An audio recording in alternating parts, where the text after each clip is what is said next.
وأحسن منك لم تر قط عيني وأجمل منك لم تلد النساء خلقت مبرأ من كل عيب خلقت مبرأ من كل عيب كأنك قد خلقت كما تشاء كتاب أنزلناه إليك مبارك ليدبروا آياته وليتذكر أولو الألباب. یہ کتاب برکت والی ہے جسے ہم نے آپ کی طرف نازل فرمایا ہے تاکہ دانش مند لوگ اس کی آیتوں میں غور و فکر کریں اور نصیحت حاصل کریں. اللہم صلی علی سیدنا محمد وعلی آل سیدنا محمد بعدد کل ذرۃ مئۃ الف الف مرۃ. سامعین و ناظرین کرام، السلام علیکم ورحمۃ اللہ وبرکاتہ. سامعین کرام، سورہ طٰہٰ آیت نمبر 14. آج کے سبق کا ایک ہی موضوع ہے اور وہ یہ ہے کہ کیا ہم لوگ غفلت کی گہری نیند سو رہے ہیں؟ اس کے ساتھ ہی سامعین کرام آج کے سبق کا آغاز کرتے ہیں. سب سے پہلے گزشتہ سبق کا آموختہ ہوگا. وَأَنَا اخْتَرْتُكَ فَاسْتَمِعْ لِمَا يُوحَىٰ. اور میں نے تمہیں اپنی رسالت کے لیے چن لیا ہے، بس تم پوری توجہ سے سنو جو تمہیں وحی کی جا رہی ہے. إِنَّنِي أَنَا اللَّهُ لَا إِلَٰهَ إِلَّا أَنَا فَاعْبُدْنِي وَأَقِمِ الصَّلَاةَ لِذِكْرِي. بے شک میں ہی اللہ ہوں، میرے سوا کوئی معبود نہیں، سو تم میری عبادت کیا کرو اور میری یاد کی خاطر نماز قائم کیا کرو. سامعین کرام، سورہ طٰہٰ آیت نمبر 14 کا مطالعہ جاری ہے. لفظی ترجمہ: اننی انا اللہ لا الہ الا انا، بے شک میں اللہ، نہیں ہے کوئی معبود سوا میرے، فاعبدنی، پس میری ہی بندگی اختیار کر لو، وَأَقِمِ الصَّلَاةَ لِذِكْرِی، اور نماز قائم کرو میری یاد کے لیے. سامعین اکرام، یہ اللہ کی بندگی، اللہ کی عبادت، یہ کیا چیز ہے؟ میں بتا بھی چکا ہوں اور ابھی پھر میں تھوڑا سا مختصر طور پہ اللہ تعالیٰ کی عبادت یا بندگی پر تھوڑی سی بات کروں گا. اور وہ یہ ہے کہ بندگی صرف یہ نہیں کہ آپ نے مشرق کی طرف منہ کر لیا یا مغرب کی طرف اور نماز پڑھ لی، روزہ رکھ لیا، زکوٰۃ ادا کر دی، حج کر لیا. بندگی صرف یہ نہیں ہے، یہ بندگی کے جز ہیں. یا بندگی صرف یہ نہیں ہے آپ نے داڑھی رکھ لی، یا آپ نے خواتین نے اپنا پردہ مکمل کر لیا. مثال کے طور پہ صرف بندگی یہ نہیں ہے. بندگی ایک جامع لفظ ہے سامعین کرام. اصل چیز جو ہے وہ بندگی نکلا ہے عبادت سے. عبد سے بندگی، یعبدون یا فاعبدنی، یہ سارے اسی عبد سے مشتق ہیں. اور عبد کہتے ہیں غلام کو. عربی میں عبد جو ہے غلامی کو کہتے ہیں. غلامی کا مطلب یہ ہے کہ آپ اپنا، یعنی آپ کا مالک کوئی اور بن جائے یا آپ بک جائیں. پہلے تو غلامی یہی ہوتی تھی نا سامعین کرام، اتنی مشکل بات تو نہیں ہے سمجھنے کے لیے. غلامی میں کیا ہوتا تھا؟ خرید و فروخت ہوتی تھی، غلاموں کے بازار لگتے تھے، عورتیں بھی بکتی تھیں، مرد بھی بکتے تھے، اور عورتیں جو تھیں لونڈیاں کہلاتی تھیں.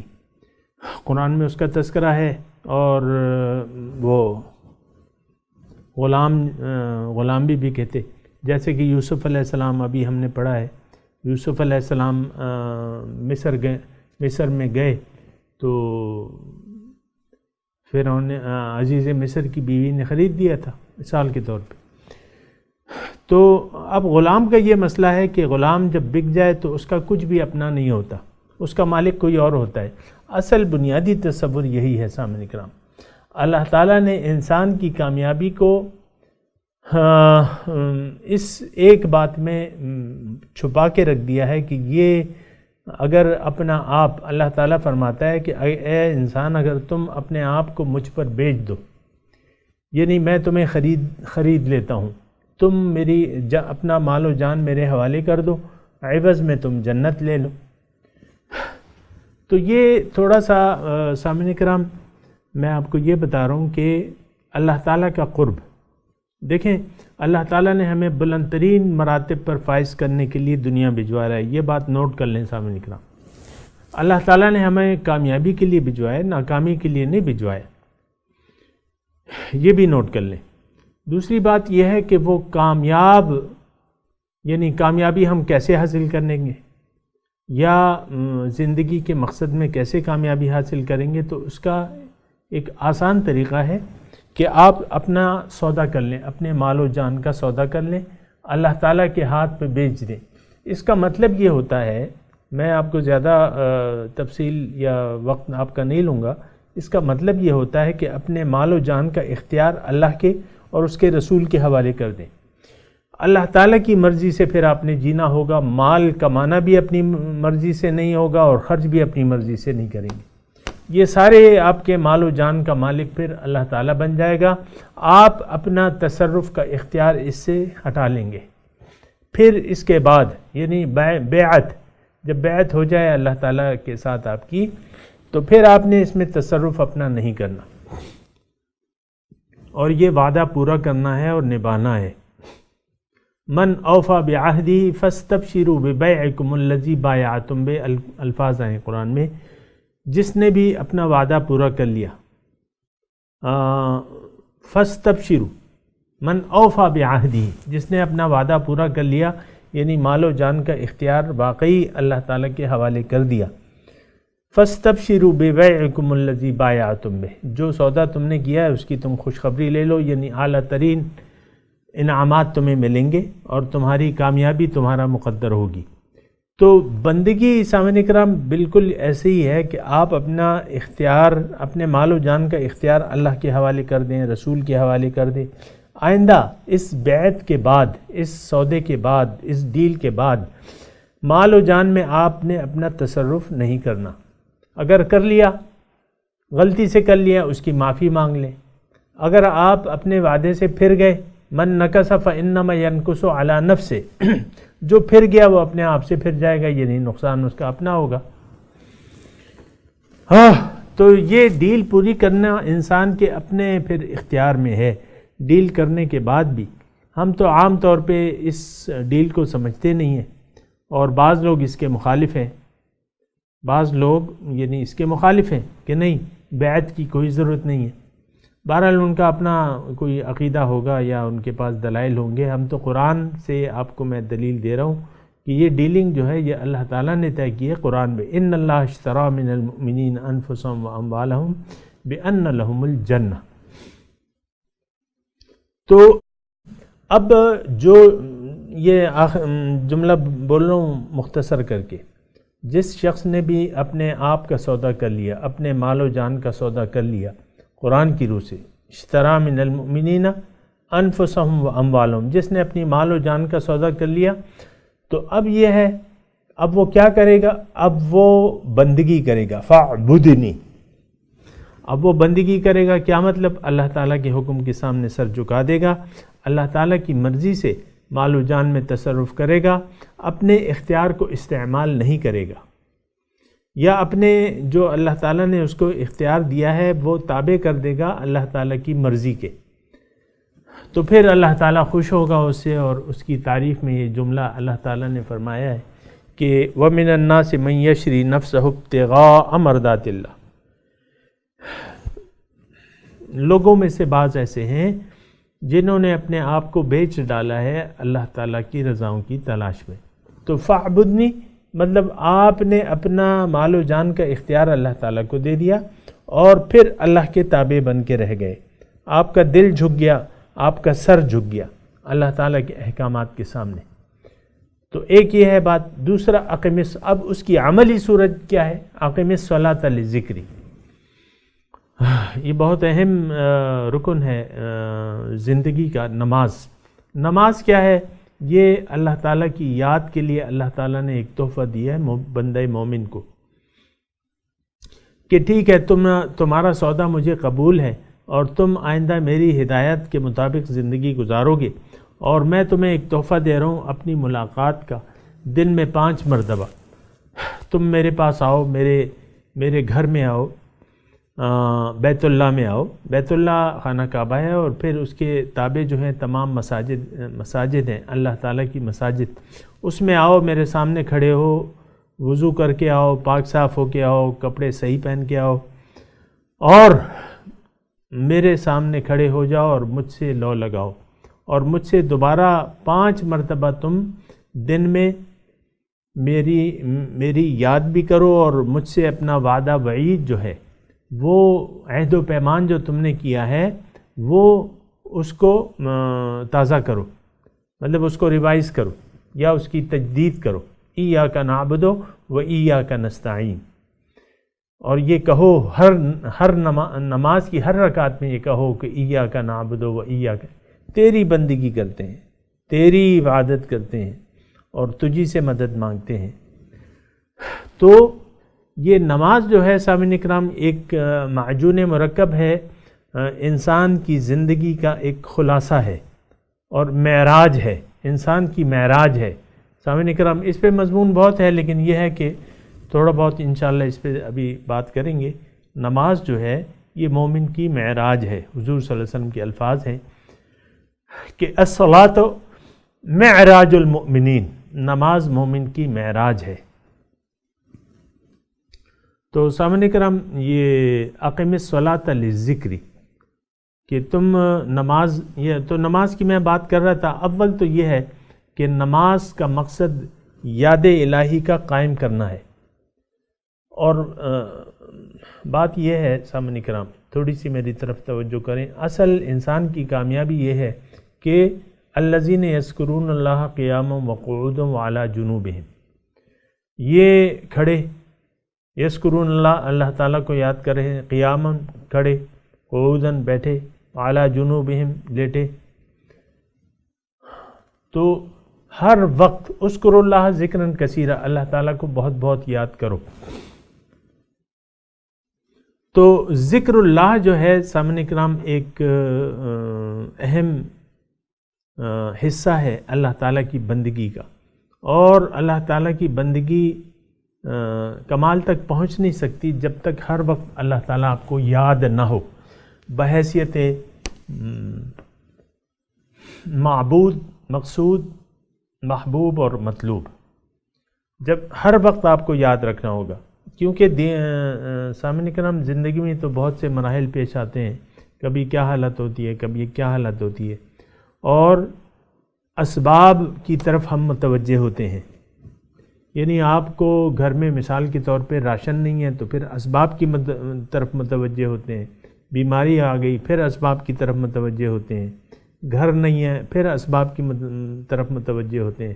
یہ ساری ضروریات زندگی جب آپ یعنی اس میں آپ پڑھتے ہیں یا آپ کو محسوس ہوتی ہیں کہ بھئی کوئی چیز کی ضرورت ہے مٹیریل میں سے، تو پھر آپ کو ان چیزوں کو پورا کرنے کے لیے اسباب کی طرف متوجہ لازماً ہونا پڑتا ہے. لیکن اللہ تعالیٰ فرما رہا ہے کہ تم ضروریات اسباب کی طرف اسباب استعمال کرو لیکن یاد مجھے کرو. اور وہ پنجابی میں کہتے ہیں نا کہ ہاتھ کارول اور دل یارول، یعنی دست فارسی میں ہے دست باکار دل با یار، دل یار کے ساتھ لگا ہونا چاہیے. سامعین کرام یہ یعنی بہت قیمتی نقطہ ہے کہ ہر وقت آپ کو، ہر وقت اٹھتے بیٹھتے لیٹتے ہر حالت میں آپ کو اللہ تعالیٰ یاد ہو، اللہ تعالیٰ کی یاد آپ کے ذہن پہ سوار ہو. کہیں ایسا نہ ہو کہ مجھ سے کوئی ایسا کام ہو جائے جس سے اللہ تعالیٰ ناراض ہو جائے، اور اس ناراضگی کی وجہ سے مجھے اللہ تعالیٰ کے عذاب کا سامنا کرنا پڑے، یا وہ مجھے اس میں مبتلا نہ ہو جاؤں اللہ تعالیٰ کے عذاب میں۔ تو یہ مسلسل یہ تقویٰ کیا چیز ہے؟ یہ بھی یہی چیز ہے کہ آپ ہر وقت محتاط رہتے ہیں، اللہ تعالیٰ کی یاد کو دل سے نہیں بھلاتے، نمبر ایک۔ پھر جو کام آپ کر رہے ہیں، جو زندگی آپ گزار رہے ہیں، ہر وقت اس میں محتاط رہتے ہیں، احتیاط برتتے ہیں، کہیں بھی کیا کھاؤں کیا نہ کھاؤں، اور پیسے مال کس طرح کماؤں، کس طرح خرچ کروں، گھر والوں کے ساتھ کس طرح سلوک کروں، بچوں کے ساتھ کیا سلوک کروں، یا بے شمار معاملات آتے ہیں سامنے کرام، کس کو دوست بناؤں کس کو نہ بناؤں، ٹھیک ہے؟ تو یہ احتیاط ہے، اور یہ احتیاط جبھی آپ کر سکیں گے جب آپ کو اللہ تعالیٰ کی یاد ہوگی، اللہ تعالیٰ یاد ہوگا بحیثیت محبوب، مقصود و معبود۔ اگر اللہ تعالیٰ کی یاد کو آپ نے بھلا دیا تو پھر کام خراب ہو جائے گا۔ ابھی اس کا تذکرہ آ رہا ہے سامنے کرام۔ اگر اللہ تعالیٰ کی یاد سے آپ کا دل غافل ہو گیا تو پھر آپ جو کچھ بھی کر رہے ہیں، لیکن یہ ہے کہ اس کے نتائج اخذ نہیں ہوں گے۔ آج ہماری نمازیں جو ہم ارکان دین کر رہے ہیں، یہ کیا چیز ہے؟ یہ عادات ہیں، یہ وہ پیدائشی حرکات ہیں جو ہم کر رہے ہیں، اس پہ ہم سوچ تو نہیں رہے۔ حقیقی یاد، اللہ کی یاد سے ہمارا دل غافل ہے سامنے کرام، دل یاد الہی سے غافل ہے، اللہ تعالیٰ کی شان کا کوئی احساس ہی نہیں ہے سامنے کرام۔ مالکم لا ترجون للہ وقارا، کیا ہوا تمہیں اللہ تعالیٰ کی شان کا تم خیال نہیں رکھتے؟ تو اللہ تعالیٰ کی شان کا ہم خیال نہیں رکھتے سامنے کرام۔ آپ دیکھیں نا کتنی جو بھی ہم برائیوں، جو یہ معاشرہ یقیناً آج کل بے حیائی اور برائیوں میں مصروف ہے، اجتماعی طور پہ بھی اور انفرادی طور پہ بھی۔ اس کی وجہ کیا ہے؟ کہ اللہ تعالیٰ کی یاد، اللہ تعالیٰ کے وجود کا احساس نہیں ہے سامنے کرام۔ اللہ تعالیٰ کی یعنی اللہ تعالیٰ سے حیا ہی نہیں ہے، کیونکہ اس کو اپنے سامنے ہم موجود ہی نہیں پاتے۔ اگرچہ زبان سے کہتے ہیں کہ اللہ تعالیٰ تو ہر جگہ موجود، اس زبان سے تو کہتے ہیں لیکن اس کو پاتے نہیں ہیں۔ آپ دیکھیں نا جو برے کام ہوتے ہیں ہم تنہائی میں بڑے دھڑلے سے کرتے ہیں۔ مثال کے طور پہ عرض کر رہا ہوں، جو برے کام ہوتے ہیں تنہائی ڈھونڈتے ہیں اس کے لیے۔ اب تنہائی میں تو اللہ تعالیٰ فرما رہا ہے کوئی بھی جب بھی تم میں سے دو ہوتے ہیں تیسرا اس میں اللہ ہوتا ہے، اور ما یکون من نجوا من ثلاثۃ الا هو رابعهم، وہ پوری آیت مجھے یاد نہیں ہے، بہرحال یہ مفہوم ہے اس کا۔ اگر تم دو ہو تو تیسرا میں ہوں، تین ہو تو چوتھا میں ہوں۔ تو اللہ تعالیٰ کے وجود کا آپ دیکھیں احساس ہی نہیں ہے۔ جب ساتھیوں کی مثال کے طور پہ آپ دیکھیں، سہیلیوں کی، ساتھیوں کی محفل لگتی ہے تو آپ دیکھیں وہ محفل کس طرح اس کا وہ ہوتا ہے، یعنی کس طرح اس میں غیبتیں ہوتی ہیں مثال کے طور پہ، کس طرح اللہ تعالیٰ کو بھلا کے بات چیت کی جاتی ہے۔ یہ قہقہے اور یہ بس یعنی سہیلیاں ہیں یا دوست ہیں، اس میں یہی ہوتا ہے کہ چلو دل کا بوجھ ہلکا کر لیں۔ اب دل کا بوجھ کیسے ہلکا ہوگا؟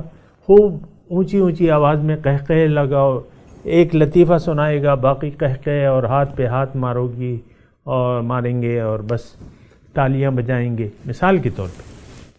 تو کیا یہ ذاتی محفلوں میں، یعنی آپ نے ایک محفل برپا کی ہے، اس میں اللہ تعالیٰ کی یاد کو آپ نے بھلائی دیا ہے؟ نہ اس میں کوئی اچھی بات ہوتی ہے، نہ وہ ہوتی ہے، ساری غفلت کی باتیں ہوتی ہیں۔ تو یہ دیکھیں ذکر اللہ جو ہے یہ انسان کی زندگی کا لازمی جز ہے۔ لا تنس ذکر اللہ، اللہ کی یاد کو نہ بھلاؤ۔ ولا تطع من اغفلنا قلبه عن ذکرنا، اور آپ اس شخص کی بات نہ مانیے جس کا دل میری یاد سے غافل ہے۔ ولا تطع من اغفلنا، یہ تو ابھی ہم آیت پڑھ بھی چکے ہیں نا، لا تطع من اغفلنا قلبه عن ذکرنا، جس کا دل میری یاد سے غافل ہے، تو اس شخص کی بات نہ مانیے۔ یا دوسری جگہ اللہ تعالیٰ ارشاد فرماتا ہے من یعش عن ذکر الرحمن، نقید لہو شیطانا فہو لہو قرین، جس نے رحمان کی یاد سے منہ موڑ لیا تو اللہ تعالیٰ فرما رہا ہے کہ میں ایک شیطان اس پہ مقرر کر دیتا ہوں، وہ اس کا ساتھی بن جاتا ہے۔ تو یہ آپ دیکھیں جتنی بھی میں نے آپ کے سامنے آیات پیش کی تو اس میں ذکر اللہ ہے۔ من اعرض عن ذکری فإن له معیشۃ ضنکا، جس نے میری یاد کو دل سے بھلا دیا تو اس کی زندگی میں اس پر اجیرن کر دوں گا۔ تو ذکر اللہ جو ہے یہ مومن کی شان ہے، اور مومن ہے ہی اس ہستی کا نام جس کو ہر وقت الذین یذکرون اللہ قیاما وقعودا وعلی جنوبہم، مومن وہ ہستی ہے جو ہر وقت یاد کرتے رہتے ہیں، خواہ مرد ہو یا عورت، ہر وقت اللہ تعالیٰ کی یاد میں مست رہتے ہیں۔ کوئی حالت ایسی نہیں ہوتی کہ وہ ان کا دل اللہ کی یاد سے غافل ہو جائے۔ ہمارے بزرگ کہتے ہیں کہ جس دم غافل اس دم کافر، جب بھی تم نے اللہ تعالیٰ کو بھلا دیا تو تم نے انکار کر دیا۔ تو غفلت جو ہے یہ ذکر کا جو متضاد ہے نا، وہ بھلا دینا ہے سامعین کرام۔ اور ذکر میں یہ بھی کر دوں، میں اصل میں ہر ایک بات جو ہے بار بار تفصیل سے بتائی جاتی ہے یا بتانی پڑتی ہے، کیونکہ میں نے آپ کو بتایا نا، ہم اندھیروں میں رہ رہے ہیں، ہر چیز کے معنی ہم نے محدود کر لیے ہیں اور محدود سے محدود تر معنی کر لیے۔ اب ذکر جو ہے، ذکر اللہ، حدیث میں بھی اس کا کافی تذکرہ ہے اور اس میں بھی ہے، قرآن پاک میں بھی ہے، میں نے آپ کو کچھ سنائی ہے۔ لیکن یہ ہے کہ ذاکر جو ہے، ذاکر ہم کسے کہتے ہیں کہ بھئی جس نے مثال کے طور پہ مرد ہے تو داڑھی رکھی ہوئی ہے اور خوب اچھے کپڑے پردے والے اور سر پہ رومال ڈال لیے اور تسبیح ہاتھ میں لے کے اور بس نوافل ہیں اور تسبیح ہے اور تسبیحات اور چلتے پھرتے تسبیح، یہ بری بات نہیں ہے، میں یہ نہیں کہہ رہا کہ یہ، لیکن یہ ہے کہ ذکر صرف یہ نہیں ہے۔ ذکر کا ایک وسیع مفہوم ہے۔ سب سے پہلے تو آپ کو یاد ہو اپنا خالق، زندگی گزارتے ہوئے آپ کو اپنا خالق یاد ہو، آپ کو اپنا مقصد زندگی نہ بھولے، مقصد حیات، ہماری منزل کیا ہے؟ اللہ ہے۔ انا للہ و انا الیہ راجعون۔ تو اللہ تعالیٰ کو کسی حالت میں بھی فراموش آپ نہ کریں۔ اصل ذکر یہ ہے کہ آپ وہ مقصد حیات جو ہے اس کو ہر وقت آپ یاد رکھیں اور اس کے لیے زندگی گزاریں، یعنی اللہ تعالیٰ کو ترجیح بنا کے اور مقصد بنا کے آپ اللہ تعالیٰ کے سامنے رخ کر لیں اور اس کے لیے زندگی گزارنا شروع کر دیں۔ وَأَقِمِ الصَّلَاةَ لِلذِّكْرِ، تم نماز قائم کرو میری یاد کے لیے۔ تو بہرحال سامعین اکرام، میں نے آپ کو اللہ تعالیٰ کی بندگی اور نماز قائم کرو میری یاد کے لیے، تو یہ دو بنیادی اصول ہیں سامعین اکرام اور لازمی جز ہیں دین کے۔ ایک تو نماز ہے اور سب سے پہلے بندگی رب ہے، اللہ تعالیٰ کی بندگی، اور افسوس سے یہ کہنا پڑتا ہے سامعین اکرام، انہی دو چیزوں سے ہم غافل ہیں۔ بندگی اور نماز کے ہمارے جو ظاہری مفہوم ہیں تو وہ محدود ہیں بہت۔ اب کوئی بھی، یعنی آپ پاکستان میں مثال کے طور پہ رہ رہے ہیں تو ہر ایک سے، جس سے بھی آپ سوال پوچھیں کہ بھئی آپ کس کی بندگی کر رہے ہیں، کیا آپ اللہ کی بندگی نہیں کر رہے، کوئی بھی آپ کو یہ نہیں کہے گا مسلمان کہ ہاں میں اللہ کی بندگی نہیں کر رہا۔ تو بندگی کی جب وہ یہ الفاظ کہتا ہے تو آپ یہ جان لیں کہ اس کا معنی جو ہے وہ محدود ہے کہ میں نے تو کلمہ پڑھا ہوا ہے اور بس رمضان میں روزے رکھ لیتا ہوں، زکوٰۃ دے دیتا ہوں، حج پہ چلا جاتا ہوں، یہ 5 وقت کی نماز ہے، اس کا مطلب اس نے بس یہاں تک محدود رکھا ہے۔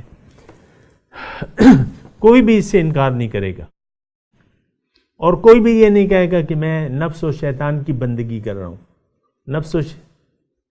کوئی بھی نہیں کہے گا نا، ہاں نہیں کہے گا۔ جب نہیں کہے گا تو اس کا مطلب یہ ہے کہ اس نے معنی جانا نہیں ہے بندگی کا۔ بندگی تو یہ ہے کہ آپ کا سر جھک جائے، آپ کا دل جھک جائے اللہ تعالیٰ کی یاد کے لیے، اللہ تعالیٰ آپ کا مقصود ہو، محبوب ہو، محبوب واحد، مقصود واحد، مطلوب واحد.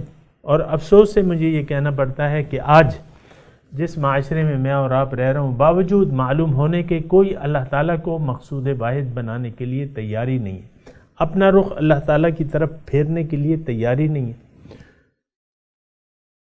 ہاں زبانی کلامی باتیں تو ہیں، آپ کو ٹی وی پہ بہت سے ایسے یعنی مقرر مل جائیں گے جن کے ظاہری اعمال جو ہیں اور وہ اس میں اور ان کی باتوں میں بہت زیادہ فرق ہوتا ہے. یعنی جو وہ کہہ رہے ہیں اس پہ عمل نہیں کر رہے.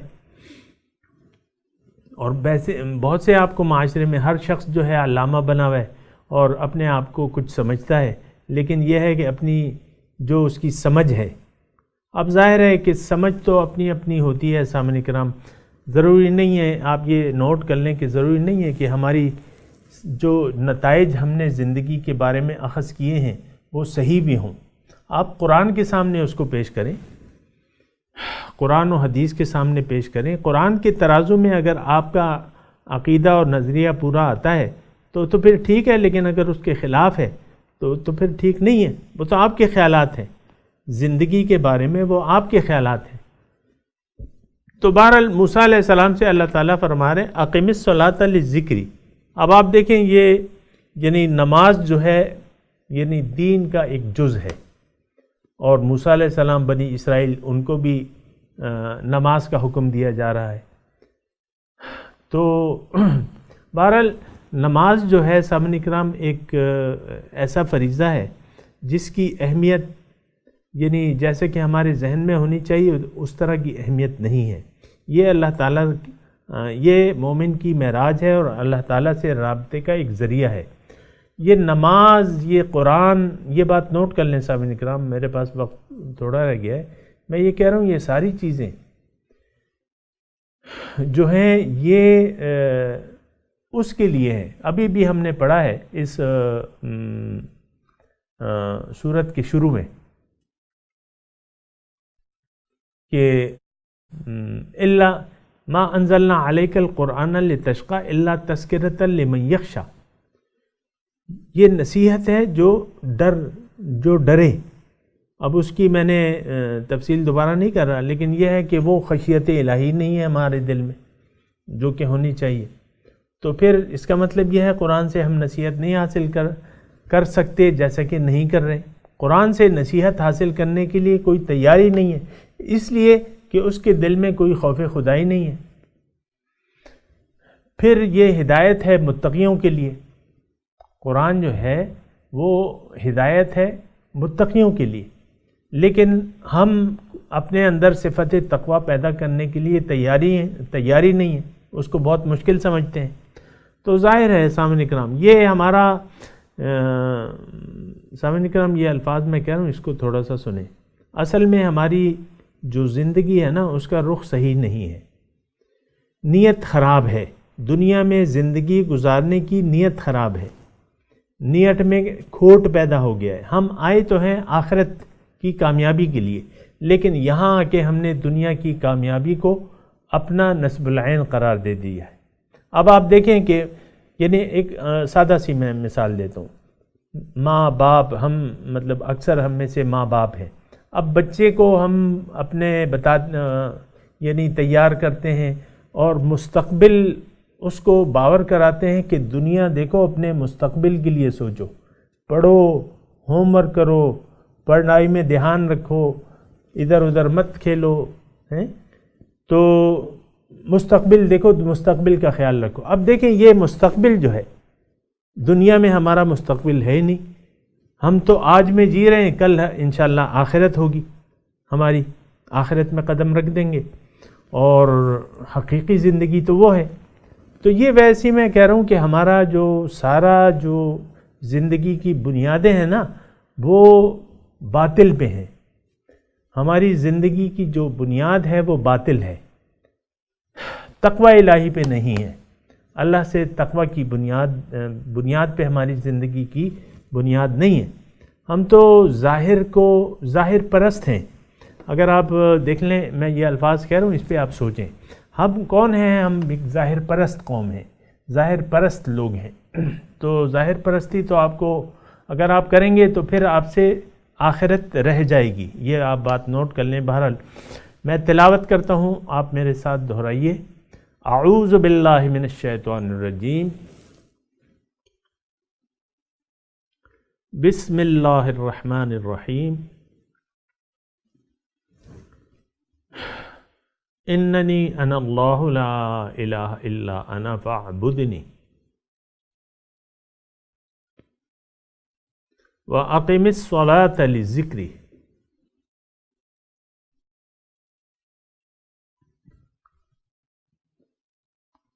ترجمہ سنا دیجیے. اننی انا اللہ،